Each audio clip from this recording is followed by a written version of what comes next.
What's up, guys? Ben here, bringing you another video today. We're continuing our mid-season team review series. We only got 2 more videos left, and I think the next 4 teams are all pretty interesting in different ways. I think today's 2 teams, LA Thieves and Boston, are teams that are, I think, very close to winning an event this season. There's things that are holding both teams back, and while that's a similarity, I think they both have had sort of different journeys this season. Thieves is still trying to find their form at the end of last season with when they won a chip, and Boston has undergone a little bit of a roster change with Methods retiring. They've been decently consistent this season, but haven't yet got over that last hump of making a final or winning a final. So let's talk about both teams, starting with LA Thieves. So as always, at the beginning of this video, we take a look at standings, and LA Thieves and Boston both in particularly good spots. They're about 30 to 40 points clear of Rocker in 8th. So I think for Thieves and Boston, barring a massive end of season collapse, I think both of them are making champs. Now, at the moment, I don't know if either team is going to be consistent enough to get like a top 3 seed, but winning an event will jump you up quite a bit here, and they would get in a good position to have an advantage going into champs. So let's start with Thieves and talk a little bit about their season so far. I think the one thing contextually sort of with this Thieves team to kind of start off is, have they achieved their goals they set out this season? And if you consider that last year they had a bumpy start to the season, and they got second at Pro-Am, first at Major 4, and then first at COD Champs, lifting that trophy. I think not winning an event so far this season has been a disappointment. Yes, they've been to a final, did make the final in Major 2 versus FaZe, and that went to 6 maps.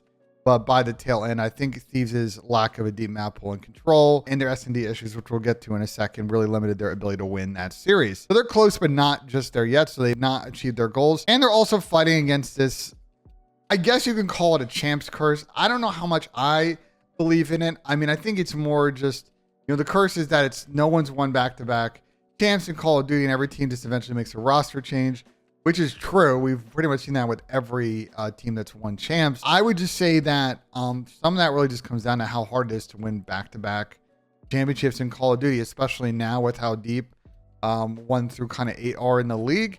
In past years, you usually had like 4 or 5, sometimes 6 very good teams going into an event. There was sort of a clear tier of teams. Now I think it's a little bit more parity. So it's even harder to win events, and I think Thieves are figuring that out. And if we take a look at their win record so far this season, especially in regards to maps, it's a lot to like. I think you understand now why they're not in any danger of making champs. They're really good across most of the respawn maps that they play. I mean, they don't have a lot of weak respawn maps. Taking a look at the record, and yeah, sometimes form goes up and down. Where this team has struggled is the same spot that they struggled in last year, which is S&D, specifically situational search play. So on top of that, their S&D map pool isn't really that wide to begin with. Haven't played a lot of Embassy this season, although they're 2-1. They're pretty solid at Hotel. That's a bread and butter map for them, but they haven't played a lot of Fortress.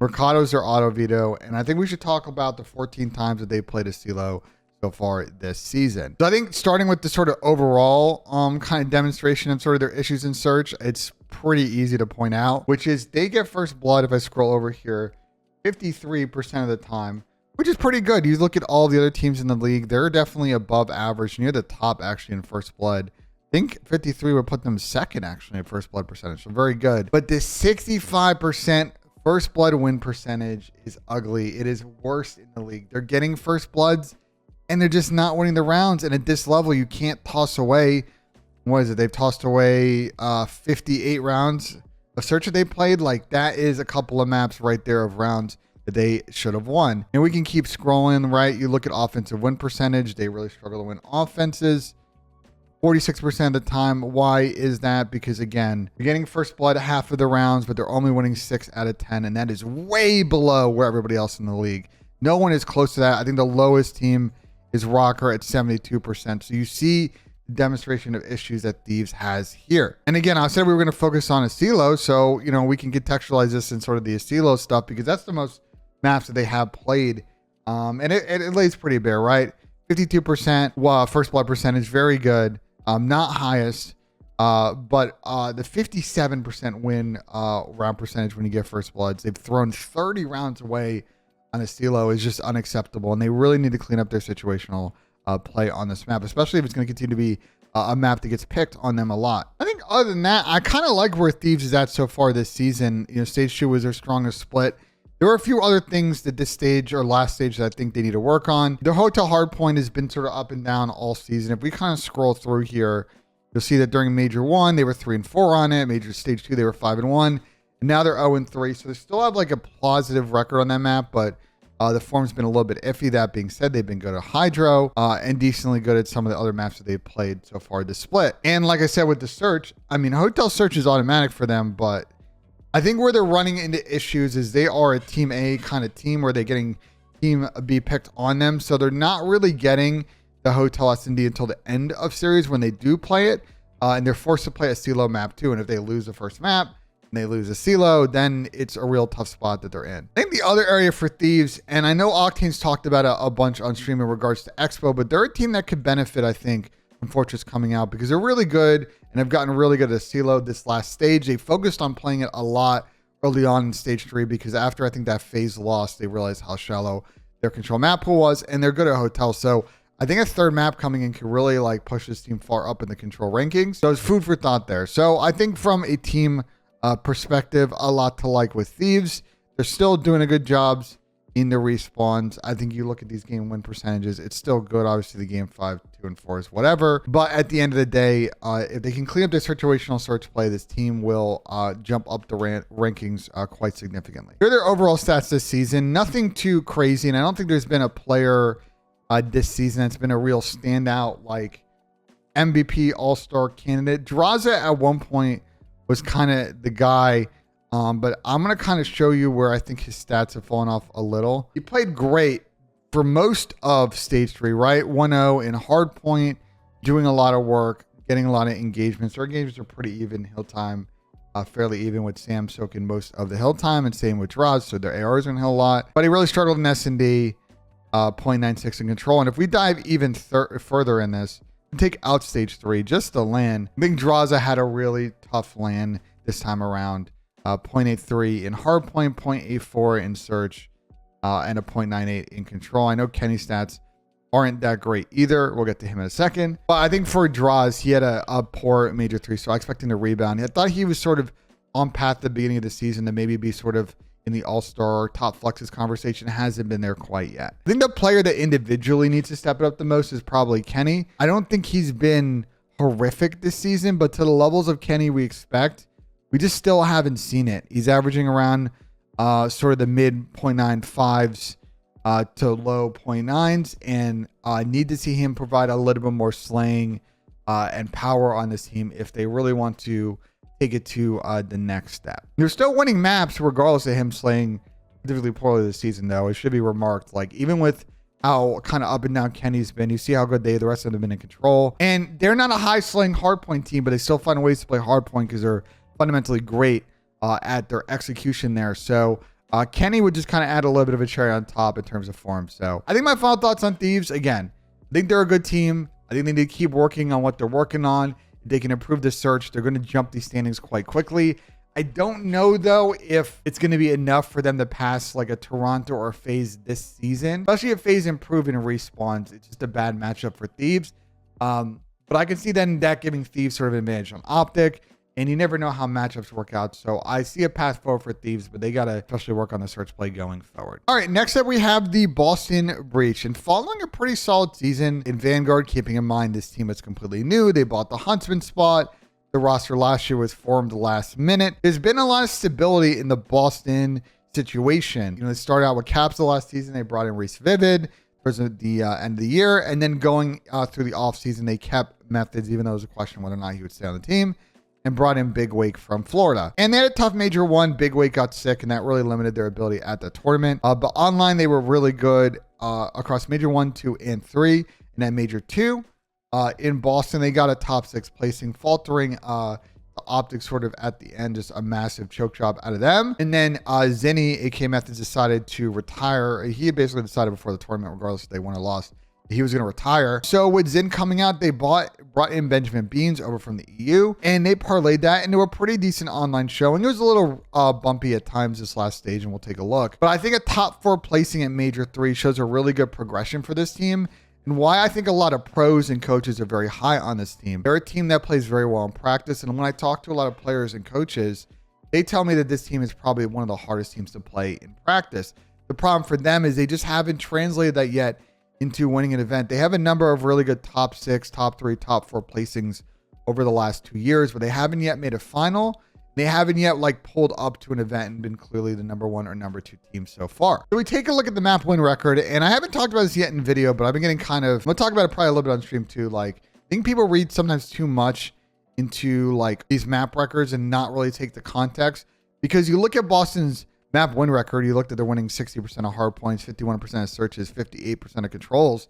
You're like, how has this team not made a grand final? Well, it's a case of this team in sort of bigger moments has not yet really demonstrated the form that they show online or against weaker opposition. And that was sort of their issue as well last year at times. Because hardpoint, like, they're good at every map. Mercado is their auto veto, but outside of that, they're great at all the other 4 maps. Search has been a little bit bumpy at times. I don't think that they have a super reliable bread and butter search map just yet, but they'll play pretty much everything again other than Mercado. And then on control, a theme you're seeing here, they play everything. So is a team that has the ability to mix it up and kind of do what they want to do with the vetoes. But let's take a look at the form a little bit with Ben Beans and before Ben Beans. So stage 2, and this is last with Zin. Again, you see a similar form. They're playing pretty much every map. They tried Mercado once, it didn't work out. Struggled at Hotel Hardpoint, surprisingly, during that split, but Embassy 3-1, Fortress 4-0, 2-2 Hydro. Hardpoint map pool was good. The S&Ds were solid again. They tried Mercado a couple of times. They played it in a game 5 at 1 point, I think, against Optic, and they did not look comfortable on it, so it's been an auto veto since then. But map records across the board, good. And remember that tournament, again, they sort of were on path to do something in front of their home crowd, and to struggle to show up in big moments. With Ben Beans, they've sort of continued certain things, but some stuff has sort of fallen a little bit by the wayside. And this will kind of get to the things I think they need to really work on. I think first thing for me is, again, 7-5 in search is great, but I think what maybe is limiting this team when they play better opposition is that respawns, especially hardpoint, can be 50-50 against better teams. This is why, again, I say map records are important with context, because when you play better teams, you're going to split the respawns more likely in a series. And that's when it comes down to map 2 and map 5. If you lose map 1, you really need to win map 2. You don't want to go down 0-2 against a good team. And if you grind out an amazing series, you want to close out in game 5. Well, this team has been kind of, 50-50 in search. And with Ben, Hotel's been a map they played a lot, but they're not like super dominant on it. They played a lot of Asilo, and this map's been pretty good for the most part of the season. And they played Embassy 1. So they have a couple of potential opportunities here. But I think so far this season, I think what another kind of area down the S&D path has been this game 5 stat. They're 2-7 in game 5s. And yeah, I know most of this was not with Ben Beans, but it's still an area of weakness for this team. And I think why they're not really getting over the hump just yet. I will say, looking again at the map records, this is an interesting team in terms of how Expo coming in might sort of change things. On the hardpoint side, we don't see Expo really coming in, but I kind of think, again, they play these 4 maps and they're continuing to be pretty good at it, so they're just sort of a hard play there. If Expo comes in from Mercado or Fortress, especially if it comes in from Mercado, that would be a huge benefit to Boston and a map that they can potentially get good at. I don't really understand why Boston sucks at Mercado. Mercado search, it doesn't really make a lot of sense to me, because they have really aggressive sub players who should be really good at winning the house fights on that map, and they have really good talented ARs. I feel like almost their problem is they're like so scared of the timings middle map and B that they just heavily focus too much on defense. They just have no feeling like how to rotate, break ankles. They don't really, and I think at times they need to figure out how to have someone on the long pitch like the way Optic does on that map. Like Shotzi is always flanking with one of their subs. I think either Nero or Reese Vivid needs to get a little bit better at that. And I think this gets to sort of my final piece with Boston, which is in regard, like, thing to work on, which is, I think, as much trust as they put in Nero and Reese Vivid, we should have an honest conversation about both. This is not the worst sub duo in the league by far, but at times they've been extremely inconsistent. So if you look at their overall stats this season, neither sub is really lighting the world on fire.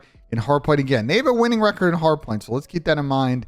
We talk about this contextually, but in terms of their overall slaying performance in the game mode, they're in the low 0.9s. S&D, by the way, though, Nero's been great, and Reese gets a lot of first bloods. He just gets blooded a lot, and I think situationally he then kind of overchows a little bit, so that's where that 0.95 is coming, but I think both have been solid in search. And then in controls, pretty much 2 different stories. Nero has been everything in control for them.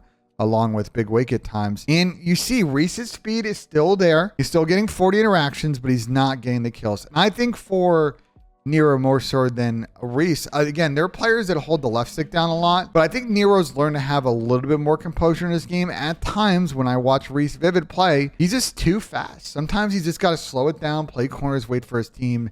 And I think at times he's just over-challenged a lot. And I think if we take a look at their major 3 stats, and again, this is still trying to figure things out with Beans, and it's not like he's played particularly great in hardpoint either. Vivid's averaging a 0.84 right now. In hardpoint, still keeping up that pressure though, playing with speed, so it's not like he's slowing down. 0.99 in S&D is good with 15 first bloods. He's getting blooded a lot, but you know, you're going to live with that with Reese. But again, control, the slaying, not quite there. So Boston's got kind of an interesting path forward here. I think they're still going to give Reese Vivid some time, but I can see Boston at some point, or at least the coaches, having a conversation of, at what point, if we continue to be sort of the 5th to 6th best team in the league, we want to try and see how our team would play with Kremp, who is playing currently for Boston Academy and lining things up in Challengers, might play getting called up to this lineup. I could see them thinking about it, and I think it would really very much depend on how they play in this next major. I could see Boston doing really good at Major 4. Again, it's a event that's sort of going to feel like more of a closed LAN, or is going to feel actually like a closed LAN, rather than an event with fans. So I can see them being able to translate their success at home a little bit more than some of their form at LAN. Finally, as always, want to finish each team review with, is anyone in the MVP All-Star candidate conversation? I don't think they have anyone in the MVP conversation just yet, but they win an event. You never know. I would say that there are 2 players that we should talk about. One is Big Wake, who's once again having a fantastic season. We haven't talked a lot about him in this video so far, but he has been a great add and was a good pickup out of Boston. He is slaying at an elite level in all game modes, which you love to see. Whether or not he is going to make the All-Star team over some of the other ARs in the league, I think he can definitely squeeze on the like 2nd team, but am I putting him over, say, like Dante, MC, Bruce? You know, it gets a little bit trickier there. It's like Scrappy, for example, but Big Wig is firmly in that conversation. I feel pretty comfortable about that. Now we have Beans just coming in, so let's talk about his Rookie of the Year prospects. Scrappy has won the event so far this season, and he's a clear front runner. But Beans, if he can clean up the hard point, may kind of put himself into some part of the conversation.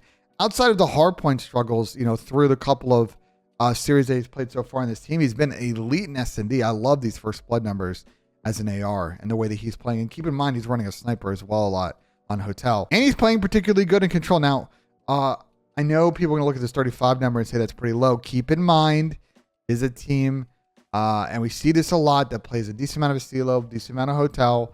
Sometimes as an AR, you're not always going to be the most active on the map. You're trying to be the safety blanket, so you're not really going to be dropping 40 interactions in most situations. I feel good about Beans so far. He is not the Rookie of the Year by any long shot. That is still Scrap. But I think after one split, Beans might actually be up there. It's really just him and Dan at this point. And I would say Beans is probably 2nd, maybe, in that combo. I was trying to think if there's any other Rookies of the Year that I'm not thinking about. We've got like Joe Thieves, but I don't think he's in that combo. Yeah, I would say Beans is probably number 2 right now, but things can change quickly. He's going to have to do a lot, though, to pass up Scrappy. So, yeah, that is the Boston Breach. I think a good season so far, but again, we're still waiting for them to take the next step. Major 4 might be the start of that for the squad. So that will wrap it up for this video. I think Thieves in Boston are continuing to be relevant all season. They've at times been a little inconsistent this year, and I don't see them as being as steady as, say, Toronto or FaZe at the moment. But I think both teams have the opportunity and the ability to win events, and I want to see them get in the mix at some point this year. I would love a COD champs that we go into where we've had 5 different winners this season. That would be amazing. Any repeat winners, I think, would make a clear front runner. Let me know in the comments what you guys think of the video. Like if you enjoyed. We got 1 more of these left, and we're going to do our predictions. We'll go out, and then we'll do a breaking point team, and then we'll get ready for matches on Friday. So as always, guys, subscribe for more, and we'll see you guys on the next one.